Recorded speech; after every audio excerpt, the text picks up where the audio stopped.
আসসালামু আলাইকুম।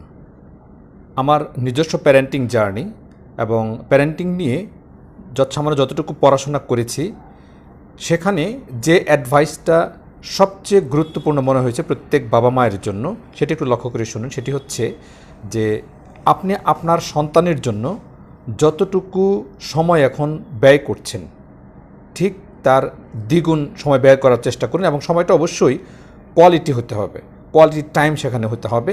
আর যে অর্থ সম্পদ আপনার সন্তানের জন্য বর্তমান সময়ে আপনি ব্যয় করছেন, তা অর্ধেকে নামিয়ে আনুন। তাহলে দেখবেন যে আপনার সন্তানের কাছ থেকে আপনি একটা ম্যাজিক্যাল আউটপুট পাচ্ছেন, একটা ভালো ফিডব্যাক আপনি পাচ্ছেন। কারণ হচ্ছে আপনার সন্তানও আপনার কাছে সময়টাই সবচেয়ে বেশি আশা করে, এবং আপনারাও আপনার সন্তানের কাছ থেকে ভালো একটা ফিডব্যাক আশা করেন। এই দুইটাই পূরণ হবে যখন আমরা আমাদের সন্তানদেরকে কোয়ালিটি টাইমটা দিতে পারবো।